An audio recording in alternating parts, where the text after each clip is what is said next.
नमस्कार, शिक्षालय में आप सभी का बेहद स्वागत है। मेरा नाम है Renu Yadav. Class 10th chemical reactions and equations में एक एनसीईआरटी क्वेश्चन है, आइए सॉल्व करते हैं। इसमें 4 पार्ट थे, 2 पार्ट हम पिछले लेक्चर में सॉल्व कर चुके हैं, 2 पार्ट हम अब डिस्कस करेंगे। इन्होंने कहा कि एक वर्ड इक्वेशन हमने दे रखी है, ये बताइए कि कौन सा टाइप ऑफ रिएक्शन होगा और इस वर्ड इक्वेशन को नॉर्मल इक्वेशन में लिख के दिखा दीजिए। वर्ड इक्वेशन का मतलब है ये शब्दों में लिखी हुई है। चलिए, इन्होंने कहा हाइड्रोजन, हाइड्रोजन का मतलब होता है H2।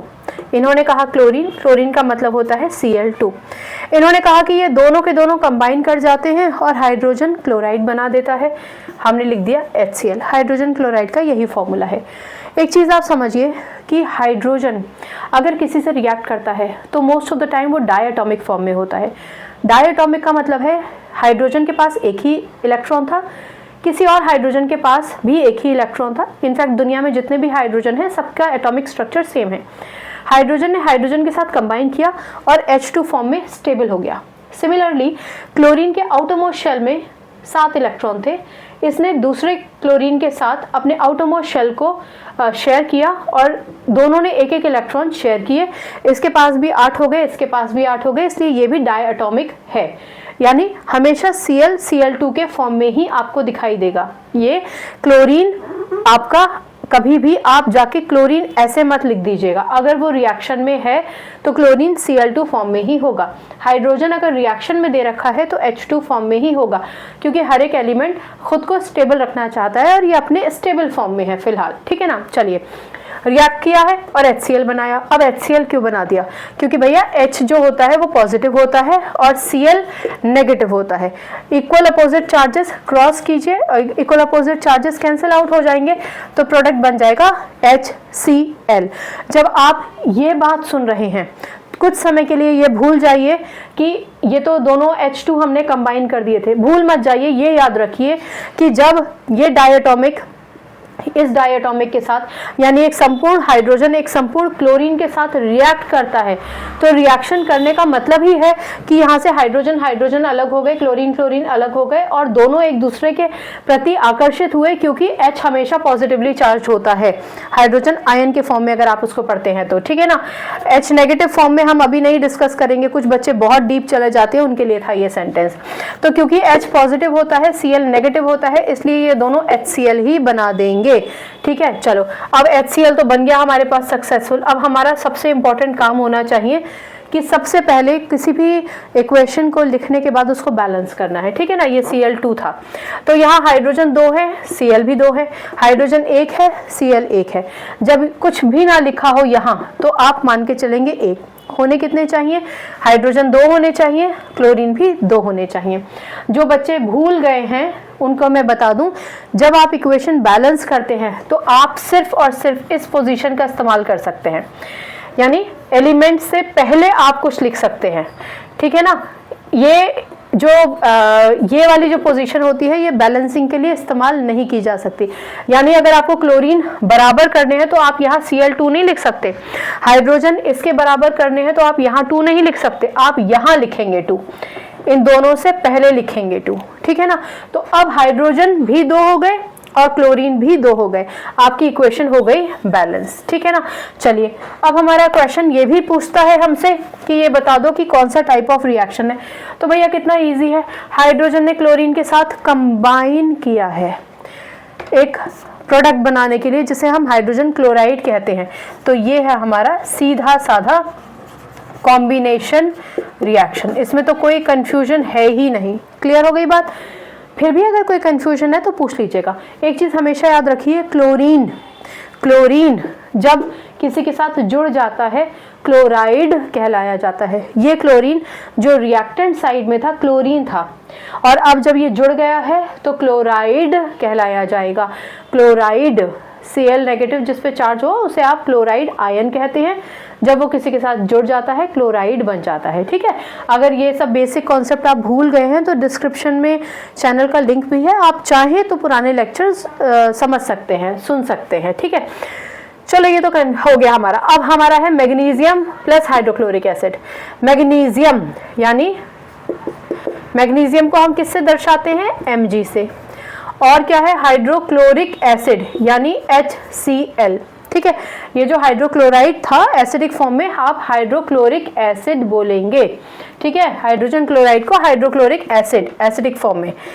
अब क्या बनाएगा, ये कहते हैं मैग्नीशियम क्लोराइड बनाएगा और हाइड्रोजन बनाएगा। अच्छा, ये मैंने ना यहाँ पर आपके लिए रिएक्टिविटी सीरीज लिख रखी है। आप सबको पता है रिएक्टिविटी सीरीज को एक्टिविटी सीरीज भी कहते हैं। इससे आप अंदाजा लगा सकते हैं कि कौन एलिमेंट ज्यादा प्रबल है। अब इस इक्वेशन में आप देख पा रहे हैं कि स्थिति कुछ ऐसी बनेगी कि मैग्नीशियम क्लोराइड को तो बनना ही है। तो पहले यहीं आ जाते हैं, मैग्नीशियम क्लोराइड कैसे बनेगा। मैग्नीशियम तो अकेला है, इस पे चार्ज कितने होते हैं, Mg2 पॉजिटिव।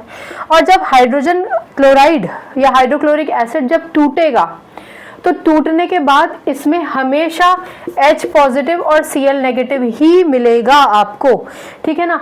कभी भी आप अगर एक नॉर्मल इक्वेशन को प्रोडक्ट में, रिएक्टेंट को प्रोडक्ट में कन्वर्ट करना चाहते हैं तो मैं अपने सारे बच्चों से कहती हूँ रिएक्टेंट को उनके आयनिक फॉर्म में तोड़ दीजिए।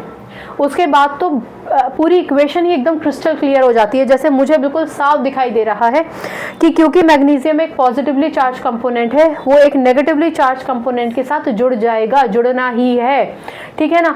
तो अगर ये तो यहाँ पर मेटल है और ये नॉन मेटल है, इसलिए हमें रिएक्टिविटी सीरीज की ज़रूरत नहीं है। पर अगर मेटल मेटल के बीच में डिस्प्लेसमेंट होगा तो इस सीरीज की ज़रूरत पड़ेगी। ये सीरीज यहाँ इसलिए लिखी थी कि आप इसको रिवाइज कर लें, इसका इससे फिलहाल कोई कनेक्शन नहीं है। चलिए, तो Mg2 पॉजिटिव Cl नेगेटिव से जुड़ेगा तो क्या होगा, Mg2 पॉजिटिव Cl नेगेटिव, यानी टोटल वैलेंसी कितनी है 2, इसकी वैलेंसी कितनी है 1। जब यहाँ कुछ नहीं लिखा है, सिर्फ नेगेटिव लिखा है, इसका मतलब 1 मानेंगे। जब आप वैलेंसी नीचे लिखते हैं ना तो उसमें प्लस माइनस लिखने की जरूरत नहीं है, आप चाहें तो इसे हटा दीजिए, आप क्रिस क्रॉस कर दीजिए। ये आप 9th में भी पढ़कर आए हैं। यानी मैग्नीशियम का मल्टीप्लिकेशन 1 से होगा और क्लोरीन का मल्टीप्लिकेशन 2 से होगा, ठीक है ना। मल्टीप्लिकेशन कर रहे हैं, बैलेंसिंग नहीं कर रहे हैं। बैलेंसिंग कर रहे होते तो इस जगह को इस्तेमाल करते। मल्टीप्लिकेशन कर रहे हैं वैलेंसी से, ठीक है, क्योंकि 1 लिखने का कोई ऐसा बहुत बड़ा यूज नहीं होता। 1 ना भी लिखो तभी भी हम मान के चलेंगे कि 1 है। तो पहला प्रोडक्ट बन गया हमारा मैग्नीशियम क्लोराइड, ये है मैग्नीशियम क्लोराइड, ठीक है। फिर क्या बचता है, हाइड्रोजन। और मैंने आपको बताया है कि हाइड्रोजन हमेशा अपने डायटोमिक फॉर्म में, स्टेबल फॉर्म में ही होता है, ठीक है ना। चलिए, अब अगर ये समझ में आ गया आपको, आयंस आपको पता होने चाहिए, ठीक है, तो आप गड़बड़ नहीं करोगे। अब नेक्स्ट स्टेप क्या हो, नेक्स्ट स्टेप है कि भैया बैलेंस कर लो। चलो देखते हैं, मैग्नीशियम 1 है, मैग्नीशियम 1 है, हाइड्रोजन इधर 1 है लेकिन इधर तो 2 है, क्लोरीन यहाँ तो 1 है, यहाँ 2 है, तो 2 लगा दीजिए।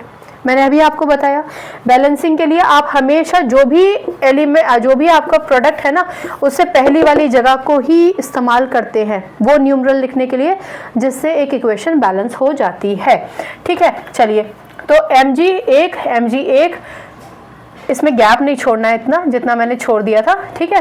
Cl अब हो गए यहाँ पर 2, Cl 2, हाइड्रोजन 2, हाइड्रोजन 2, बहुत बढ़िया। लेकिन इस इक्वेशन में हुआ क्या हुआ, मैग्नीशियम ने हाइड्रोजन को उसकी जगह से हटा दिया। चलो रिएक्टिविटी सीरीज में भी देख ही लेते हैं इसको, जब लिखा है तो मैग्नीशियम ये रहा, ये सबसे ज्यादा रिएक्टिव है, मतलब मजबूत इन द सेंस कि डिस्प्लेस कर सकता है अपने नीचे वालों को। अब मैग्नीशियम यहाँ है और हाइड्रोजन यहाँ है, तो मैग्नीशियम में इतनी ताकत है कि वो हाइड्रोजन को रिप्लेस कर दे। केमिस्ट्री की भाषा में मैग्नीशियम बहुत ज्यादा रिएक्टिव है एज कंपेयर टू हाइड्रोजन।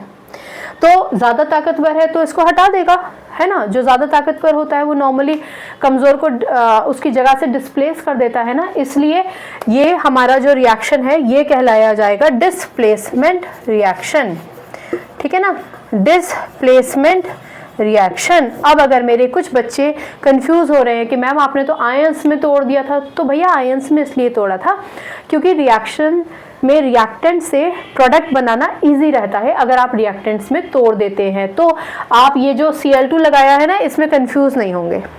मान लीजिए आपने मैग्नीशियम क्लोराइड देख लिया, तो आप MgCl भी तो लिखकर आ सकते हैं, जो बच्चों का कॉन्सेप्ट अगर क्लियर अभी भी नहीं है तो। इसलिए आप सही चीज लिखें, इसके लिए जरूरी है कि आप आयंस में ही तोड़िए।